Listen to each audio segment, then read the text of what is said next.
Boa tarde, meus amores. Olha que coisa mais gostosa, né? Muito bom. Amores, é uma grande felicidade ter recebido esse convite de hoje estar proseando e apresentando pessoas incríveis que vão falar sobre educação. Eu acho que é dos maiores temas, né, de transformação, se não o maior de todos. A gente só consegue transformar se realmente existir uma educação que faça isso. Aí vem cultura, família e vários outros pilares. Amores, a ideia desse evento, né, é que todo mundo que está online, assistindo pelo Facebook, pelo também por vir, é acompanhar esse momento e toda essa dinâmica que vai acontecer no dia de hoje, tanto quanto quem está aqui. Então, a ideia desse evento também é ser democrático. Então, para quem está assistindo pelo Instagram agora, se conecte lá no Facebook, na página IBM Brasil, para acompanhar todo o evento ao vivo, não perder nenhum momento.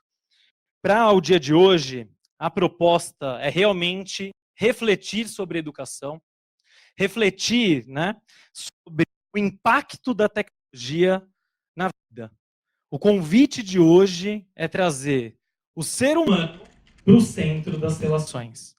Então, a ideia é falarmos como a tecnologia faz a transformação na carreira, na profissão, para quem está começando a carreira. Bom, amores, enquanto isso, eu vou me apresentar. Meu nome é Augusto Aiello. Como eu falei, é uma grande felicidade estar aqui com vocês para falar do tema que eu sou mais apaixonado, que é a educação. Na minha visão como pessoa, só a forma e só o empreendedorismo gera oportunidades. Isso é o que eu acredito. Eu sou de Águas da Prata, mudei para São Paulo, comecei minha carreira como jovem aprendiz aqui em São Paulo, aí tomei coragem, larguei o emprego para abrir meu primeiro negócio. Como um bom corajoso, né? Me preparei pouco para esse momento, quebrei um ano e meio depois, fiquei triste demais da conta, chorei horrores, né? Voltei para o interior e aí decidi continuar empreendendo. Vendi meu único bem, que era um carro, injetei a grana na empresa, falaram que eu era louco, eu falei que ótimo, porque ser normal nessa vida não tem graça, né? Já tem muita gente normal por aí. E aí fundei a minha segunda empresa há 5 anos atrás, que se chama Sou Urbanismo. A Sou Urbanismo cria e constrói e faz a manutenção de áreas de lazer no meio da cidade de São Paulo e de outras cidades, que se chamam parklets. São áreas para as pessoas curtirem a cidade, para se curtirem, para se conectarem, para lerem, conversarem, assim por diante. Ocupar as ruas. E aí fui convidado para palestrar em um monte de lugar, mais de 25 mil jovens, e eu só aceitei apresentar esse painel não, apresentar o evento por 2 motivos. Primeiro, que a amizade é tudo nessa vida, a Alceli Barroso é uma grande amiga, me convidou, não tem como falar não, né, amor? Então aceitei. O segundo motivo é pelo tema, que também não tem como falar não, né? Educação é o que a gente se envolve, vai todo sábado, domingo, trabalhar, o que for. E aí, continuando, obrigado, amor, muito gentil. Depois pode dar presente, que eu gosto. E aí, continuando, explicando, né, palestrando muito, eu vi que nós precisávamos impactar ainda mais as pessoas, os jovens, ajudar ainda mais no empreendedorismo. E aí, com o kick-off que aconteceu da IBM, a Alceli abraçou e todo o time da IBM abraçou. E aí, juntos, nós fundamos a Voe Sem Asas, que tem como propósito acelerar a vida de quem quer empreender. Essa é a estratégia e essa é a ideia. Então, eu fiquei muito feliz de estar aqui. Estou, né, feliz. E agora, para a gente continuar a nossa prosa, vou chamar... eu gosto desse trem, que ficou bem bonitinho, tá vendo? Olha aqui, ó. Aí a gente faz assim. Isso. Chique, bem. E aí, agora, para continuar nossa prosa, vou convidar aqui a líder de comunicação da IBM Brasil, Fabiana Galetol. Muito bom, aplausos para Fabiana Galetol. Ela é executiva de comunicação da IBM Brasil, área que atua a área que tem como responsabilidade a comunicação executiva, a comunicação interna e externa, com imprensa, analistas, influenciadoras e mídias sociais. E é esse departamento que essa maravilhosa toca, que criou esse momento de conexão e que criou esse espaço para se falar sobre educação e falar sobre escola. Muito bom. Super bem-vinda e falar sobre universidades, né, meu amor? Muito bom. Parabéns pelo aniversário, né? Eu vou ficar paradinha aqui, pra nem tropeçar, né? Bom, boa tarde a todos, presencialmente, a todos que nos assistem aí pelo Facebook. Eu estou muito feliz de estar aqui hoje. Essa é a 5ª edição do IBM School, um evento que se propõe a trazer um debate, ampliar o debate em torno dos desafios e oportunidades que a gente tem com toda essa transformação digital e toda essa revolução tecnológica e que toca diretamente empresas, né, os cidadãos, os profissionais e a sociedade como um todo. Nós iniciamos em 2015, né, a primeira edição do IBM School, e desde então a gente cresceu muito. Nós iniciamos como um piloto e cresceu muito e se tornou fundamental. Por que se tornou fundamental? Porque é fundamental a gente ter essa discussão como empresa, protagonistas da transformação digital, ter essa discussão com diferentes públicos de como a gente vai trabalhar a educação e a capacitação para que a gente tenha uma força de trabalho preparada para todas essas mudanças, né? O primeiro IBM School foi sobre como a tecnologia ela afeta os profissionais de marketing. Em seguida, nós fizemos sobre saúde, discutimos também modelos de educação e profissões do futuro. Mas o de hoje vai ser diferente. Como a Yela falou, de hoje tem o objetivo de trabalhar e discutir em cima do indivíduo, né? O protagonista dessa transformação digital. E essa discussão que a gente quer ter hoje aqui com vocês, né? É o capital humano na era digital. E o que a gente quer fazer hoje aqui? A gente quer ter um olhar muito grande para o jovem que está se formando e pensando no futuro. E também um olhar grande para os profissionais atuais que precisam se requalificar e se reinventar. A gente quer trazer toda essa discussão para que a gente consiga, né, ao final, preparar essa força de trabalho, né? A gente quer entender os anseios, os receios, as frustrações, as expectativas num universo que hoje exige da gente, um mercado de trabalho que exige cada vez mais novas qualificações e requalificações. E os números, gente, são impressionantes. Um estudo do Banco Econômico Mundial diz que 65% das crianças que hoje estão na escola, elas se formarão e elas se formarão para funções que não existirão mais. E um estudo nosso, também com números bastante impressionantes, do nosso IBV, um instituto de pesquisa da IBM, diz que 67% dos profissionais hoje no mercado de trabalho, eles vão precisar se requalificar para atender a toda a demanda e a todos os avanços tecnológicos que ainda estão por vir. E 120 milhões de trabalhadores, esse é um número impressionante, das 10 maiores economias do mundo, vão precisar se requalificar nos próximos 3 anos.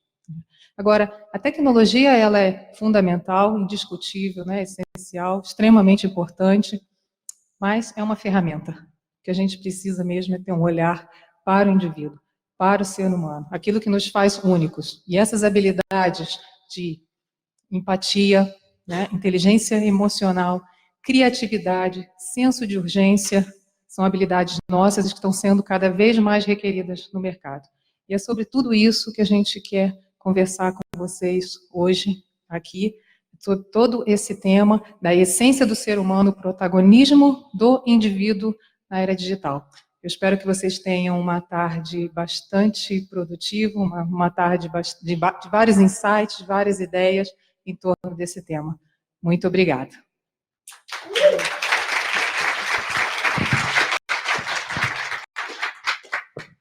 Você sabe o que é interessante? Que eu vou trazer um paralelo do mundo do empreendedorismo, que é o seguinte. A primeira desculpa porque o empreendedor quebrou é imposto, tudo bem. A segunda só que é cliente.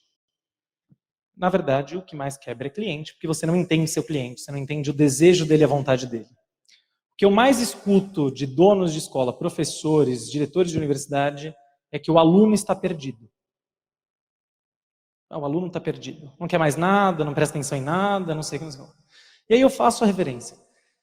O cliente, a empresa que quebra por não ouvir o cliente dela, é exatamente pelo que eu falei. Não ouviu o cliente. Né? E o quanto que nossas escolas, universidades, escutam, né? E ouvem quais são os interesses e necessidades desses novos jovens. É isso.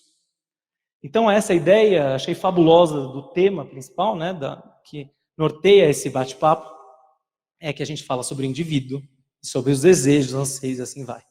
É isso. Se nós não mudarmos, simplesmente perdemos os jovens, né? Perdemos os alunos e assim por diante, só vão frequentar, mas não terão absorvido nada no conhecimento tradicional. Mas tá aí a provocação boa para fazermos essa mudança e não perdermos todos esses clientes, né? E para falar, agora convido uma pessoa bem bacana, que é o Andreas Auerbach. Auerbach, venha para cá, bonitão, aplausos para ele, por favor. Fundador do Nexo, um movimento que surgiu na Box 1834 para jovens que são Next, ou seja, que impactam positivamente o ambiente ao seu redor. Andreas vem desenvolvendo estudos sobre o futuro do trabalho e metodologias inovadoras nas áreas de atração, engajamento e desenvolvimento de jovens e cultura organizacional para grandes empresas. E tenho certeza que ele contribuirá muito para o nosso debate de hoje. Mais uma vez, aplausos para André, muito bom. Muito obrigado. Bom, boa tarde, gente. Primeiro, agradecer o convite. É um prazer poder falar sobre esse tema, ao mesmo tempo bastante desafiador, principalmente acho que para uma audiência que tem uma predominância de educadores, diria que é um ambiente que me deixa mais tenso do que as organizações. Então, vou ter alguns minutos um pouquinho mais desafiadores do que eu estou acostumado aqui. Mas para isso, gente, qual que é a minha ideia? Tá? Trazer e compartilhar, nos provocar aqui juntos por 20 minutos sobre experiências que eu tenho tido como sócio de duas empresas que estudam comportamentos emergentes na sociedade há 15 anos e que principalmente a partir da Nexo, que é a nossa empresa mais recente, como que a gente traduz isso para os desafios do mercado de trabalho. Tá? Então, é uma experiência muito prática, tanto contato com centenas de jovens, quanto dezenas de grandes organizações pelo mundo, e que eu queria trazer, de fato, uma reflexão para enriquecer aqui a nossa tarde. Tá bom?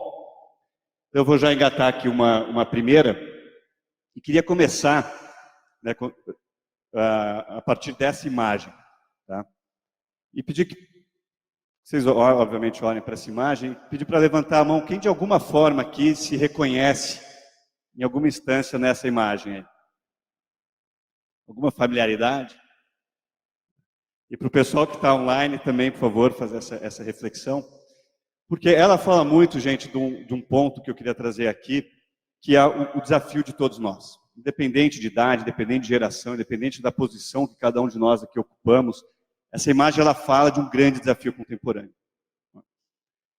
E muitas vezes alguém levanta a mão e fala, André, essa imagem tem um grande erro. Quem aqui pode chutar qual seria um grande erro dessa imagem? Alguém fala como é que é?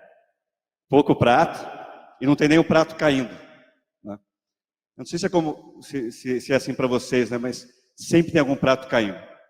Ou é nosso marido, nossa esposa, filhos, pais, amigos, alunos, professores, chefes, clientes, a gente sempre está devendo para alguém. Né? Então, assim, sempre deveria ter alguns pratos caindo aqui para realmente ser uma imagem fidedigna. E o que eu vejo, gente, passando de empresa em empresa, de escola em escola, jovens em jovens, adultos e adultos, que está todo mundo, de alguma forma, sofrendo dessa ansiedade. Às vezes a gente tenta se iludir, que porque agora estou criando o programa, agora estou fechando orçamento, agora estou abrindo orçamento, agora estou num processo de transformação, agora. Mas você vai indo, e a gente vê que é uma grande ilusão. Essa é a nossa realidade, e nós, pelo menos, temos estudado muito disso, a gente não vê grandes perspectivas, assim, que o ambiente externo nos alivie. A sensação que dá é que o ambiente externo nos joga cada vez mais pratinho para a gente equilibrar. Então, a partir desse ponto, eu queria compartilhar dois tipos de estatísticas, tá? Uma que corrobora muito o que a Fabiana falou na introdução, né, sobre essas estatísticas, de como estamos nos tornando obsoletos muito rapidamente. Né? E essa é só uma dessas estatísticas que a gente escuta a rodo em praticamente qualquer evento de capacitação. Em 10 anos, 40% das empresas presentes hoje na lista Fortune 500, das maiores empresas do mundo, não existirão mais. E 46% delas não existiam há 10 anos. Essa é uma entre muitas estatísticas que mostram a hiperaceleração, a a volatilidade de tudo que a gente faz, a queda de barreiras de entrada para qualquer negócio. Ou seja, estamos todos, de alguma forma, sendo ameaçados o tempo inteiro e precisamos ter isso no radar.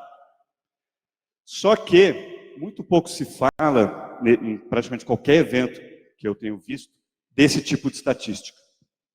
Eu queria que a gente lesse juntos também. Dificuldade para dormir atinge 45% da população mundial. Os dados que a gente tem do Brasil parecem ser até um pouco mais altos do que esse. Atualmente, a depressão é a quarta causa global de incapacidade e deve se tornar a segunda até 2021. Esse tipo de dado é muito pouco falado, né? E sempre que eu reflito sobre educação, me vem muita provocação para a gente se fazer junto, será que faz algum sentido a gente não casar ou não pensar nessas duas polaridades combinadas? Né? Para onde a tecnologia está nos levando, né, em termos de evolução e do indivíduo, como começou aqui hoje a provocação para o nosso dia. Porque aqui não que tenha algo mais importante necessariamente do que a outra, mas são duas perguntas que eu julgo fundamentais da gente olhar e refletir conjuntamente. Uma é, de fato, como não nos tornarmos empresas, líderes, educadores obsoletos. Mas a outra é como não nos tornarmos uma sociedade patológica. E se a gente pensa que praticamente metade da população tem alguma dificuldade para dormir, significa que ao mesmo tempo que a gente desenvolve tecnologias fantásticas, a gente está desaprendendo as coisas mais básicas do ser humano. Como dormir, como transar, como estar presente com outras pessoas sem o uso de aplicativos ou remédios, seja lá o que for.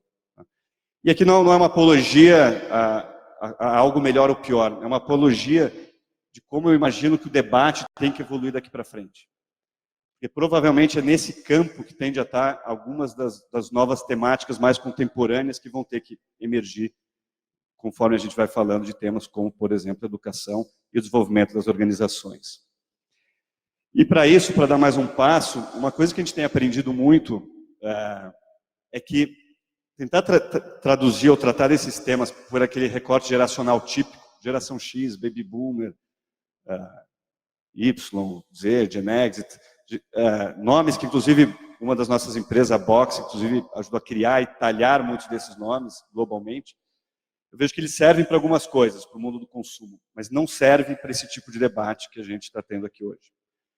E o que eu recomendo aqui, o que eu queria nos provocar, é a gente pensar mais no que a gente chama de um zeitgeist, né, o espírito do tempo. O que o espírito do tempo nos provoca e nos desafia a todos nós, independente da nossa idade e da nossa ocupação. Então, para dar um passo aqui no raciocínio, eu queria traduzir um pouco daqueles pratos que todos nós seguramos, no que a gente chama aqui de 6 níveis de complexidade, que seriam 6 zeitgeists somados. 6 espíritos do tempo que coexistem hoje e que nos obriga, de alguma forma, a nos equipar para conseguir lidar com uma realidade tão complexa como a atual. E aqui é um passo, de fato, onde a gente migra de um modelo de pensamento muito linear, que é o geracional, para um pensamento que eu queria convidá-los a construir aqui rapidamente comigo, de como a sociedade, de fato, vai evoluindo a cada choque de mudança comportamental e de mudança tecnológica.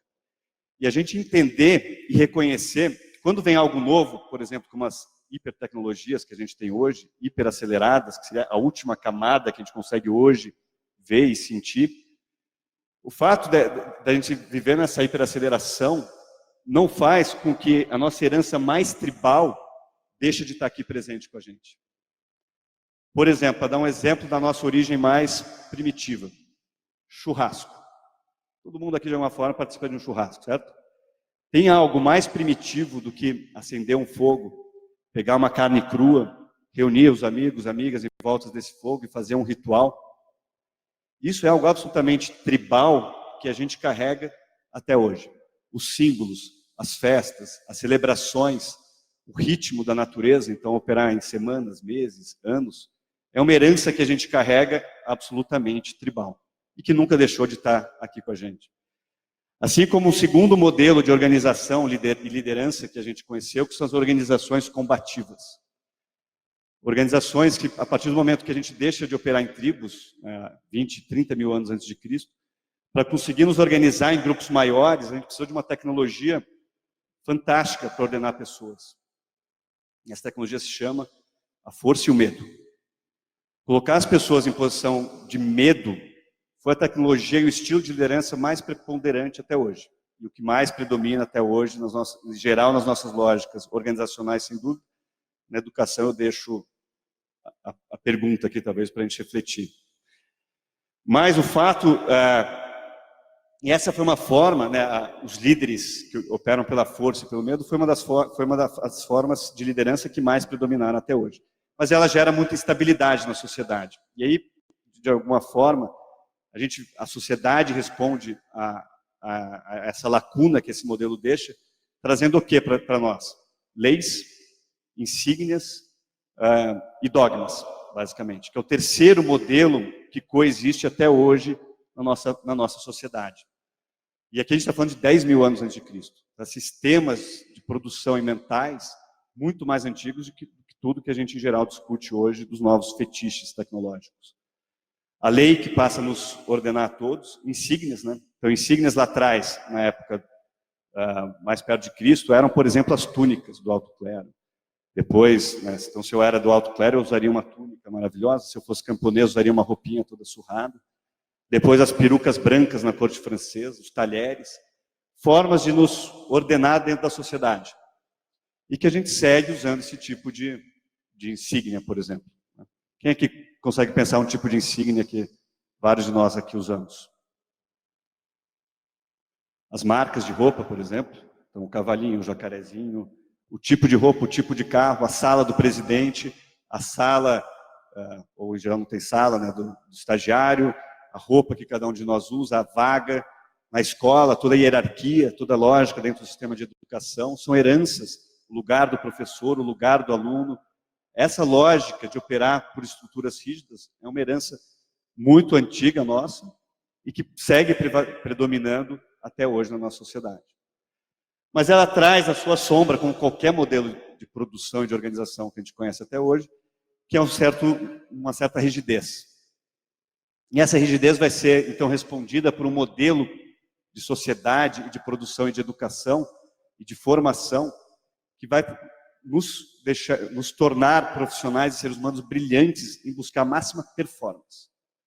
Nasce aqui, mais ou menos, a partir de 1300, duas forças que vão fazer a sociedade evoluir demais. A ciência, que vem questionar os dogmas religiosos, e o mercantilismo, a competição, que vai fazer com que as organizações que sejam muito rígidas morram. E esse é um modelo, então, que se acelera demais, né, nos últimos 2 séculos, hiperacelerado pela ciência, e que nos traz um desenvolvimento fantástico como sociedade, como modelo de fato mental. Vamos ficar brilhantes e conseguir a máxima eficiência em tudo que a gente encontra pela frente.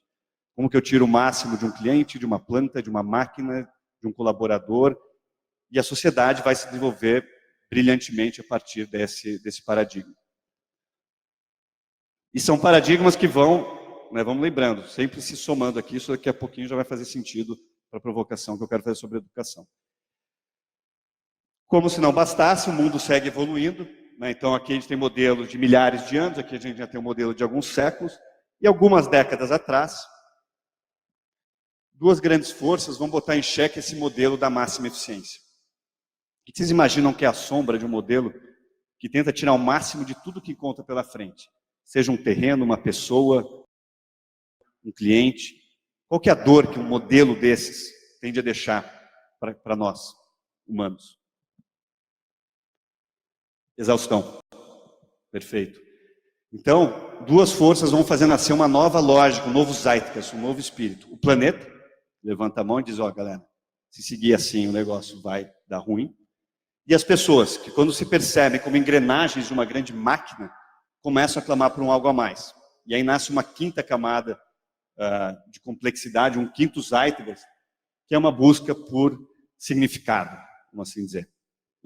Seria muito do que pauta quando a gente tende a caricaturar o pensamento milênio, né, que é um pensamento que vai ser muito crítico a todos os modelos anteriores e vai provocar algumas questões, como, por exemplo, a busca por propósito, uma busca por significado, vai questionar as organizações que até esse modelo era muito pautada na lógica do shareholder, ou seja, enriquecer um único bolso, para a lógica do que a gente chama do stakeholder, que agora eu tenho que olhar o meio ambiente, tenho que olhar meu colaborador, também meu acionista, e pensar muito mais complexidade. Temas como a diversidade, por exemplo, que nascem no começo do século passado com o movimento feminista, que vão buscar dar voz a grupos não ouvidos, o tal do equilíbrio entre vida pessoal e vida profissional. Então vem todo um pensamento que vai questionar demais esses outros modelos, mas que também vai trazer as suas sombras, como qualquer modelo. E o que a gente vê de enorme sombra no modelo verde, né, de quem pensa muito fechado numa perspectiva verde, é que é um modelo que tem se mostrado muito bom para questionar tudo que está para baixo, mas muito ineficiente ainda para propor, de fato, soluções viáveis para a complexidade do mundo que a gente vive. Então, esse é um ponto fundamental quando a gente fala em trabalho com jovens. E para fechar o nosso modelo aqui, e poder dar um passo, o mundo segue acelerando, e se aqui a gente tem um modelo de décadas, aqui a gente já tem um novo modelo de anos, que é o modelo das hipertecnologias, né, que permitem a criação de novos mundos, de fato. O mundo, por exemplo, da desmaterialização.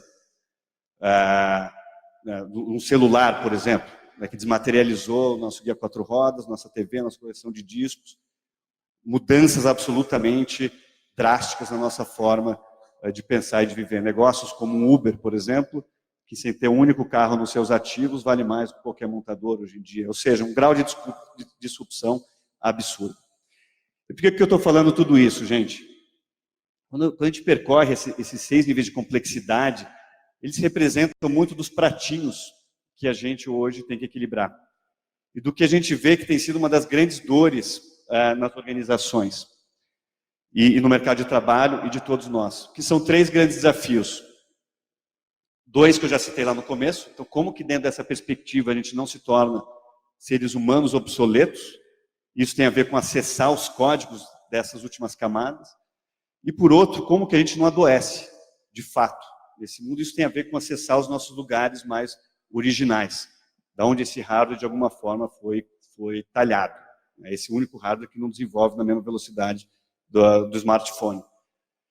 E o outro é, quando a gente fala de uma moçada que está nascendo cada vez mais nessa perspectiva de mundo, como que essa moçada consegue integrar essas outras perspectivas, então tacar menos pedra, integrar a complexidade de um mundo que não nasceu junto com elas. E nós, que em geral fomos talhados por uma mentalidade muito dogmática e de máxima eficiência, como é que a gente se torna permeável para essas novas perspectivas que estão emergindo?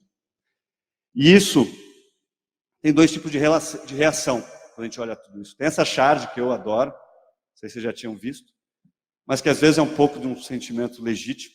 Você olha para tudo isso e fala, a gente pode pensar isso. E o outro é, bom, dado que estamos nesse mundo, como é que a gente fica protagonista dessa transformação toda? E o que a gente vê como uma resposta para isso, gente, é amplificar o nosso cinturão de utilidades. E amplificar o nosso cinturão de utilidades para navegar nesse mundo de complexidade passa pelo nosso sistema de educação. O nosso sistema de educação, que foi construído para nos conectar basicamente com essas 2 esferas, do dogma e de um tipo de performance, que fica tanto caduco para responder às agilidades e novos paradigmas das últimas camadas de complexidade, como também não dá conta de nos trazer uma base emocional de autoconhecimento e de reflexão para não adoecer nesse mundo. E é óbvio que é muito mais fácil falar do que fazer, mas se a gente não se questionar e não se desafiar em como que a gente opera nesse mundo de complexidade, os discursos, os debates, seja políticos, educacionais, organizacionais, vão seguir sendo binários, simplistas e não dar conta do tamanho da encrenca que a gente tem que lidar aqui. Porque, basicamente, esses universos e essas flechas não são à toa, eles se apresentam para nós, em geral, um em oposição ao outro, né? Ou seja, um mundo hiperacelerado, onde eu realmente tenho que acessar novas tecnologias, novas formas de educação, novas formas de produção, mas que, ao mesmo tempo, me pede para ser criativo, disruptivo. E a gente sabe que a criatividade, por exemplo, ela vem da onde? Vem muitas vezes do ócio, vem de eu estar em contato com áreas completamente diferentes do meu da minha área afim, por exemplo, para poder gerar sinapses e conexões que me gerem criatividade. E é tudo que, em geral, a gente não tem. As agendas das organizações são medíocres, dos líderes são medíocres, e a agenda que essa hiperaceleração nos coloca é uma agenda que trava o ócio e trava, inclusive, várias dessas perspectivas de saúde e de profundidade. Ou seja, a gente trabalha cada vez mais, faz mais. As tecnologias nos trazem muita conveniência, mas não necessariamente nos trazem o grau de conexões e de agendas que a gente, de fato, precisa para lidar nesse ambiente. Então, uma provocação clara, que eu acho que cada um de nós tem que se fazer, é sobre, por exemplo, nossas agendas. Porque se discute muito, se encontram muitos fóruns, a gente fala muito, mas no dia seguinte as agendas seguem sendo medíocres, a gente segue fazendo mais do mesmo, esperando resultados diferentes. O que, obviamente, a gente sabe, é uma grande loucura. Então, para fechar minha provocação, eu queria trazer essa frase que eu traduzi, que é muito óbvio. Se a gente precisa ter resultados diferentes, a gente vai ter que começar a fazer coisas realmente diferentes do que a gente está acostumado. E a grande pergunta que acho que a gente pode se fazer, e aquecer o nosso debate, é o que cada um de nós tem feito efetivamente, ou tem disposição efetiva para fazer diferente a partir de um encontro como esse. Então essa era a provocação que eu queria fazer para aquecer aqui o nosso debate. Super agradecer o tempo de vocês, espero que tenha acrescentado alguma coisa. Obrigado, gente.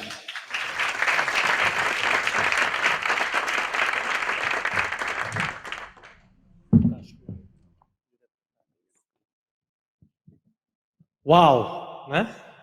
Muito bom. Acredito muito nisso, muito mesmo. Nós estamos em várias disputas internas, né? Tem até uma teoria que eu gosto muito, que eu chamo que é a teoria do mais ou menos, criei recente essa teoria, que é fazemos 1 bilhão de coisas, né? E tudo a gente faz mais ou menos, né? Pouco intensidade, pouca verdade. Muito boa prosa.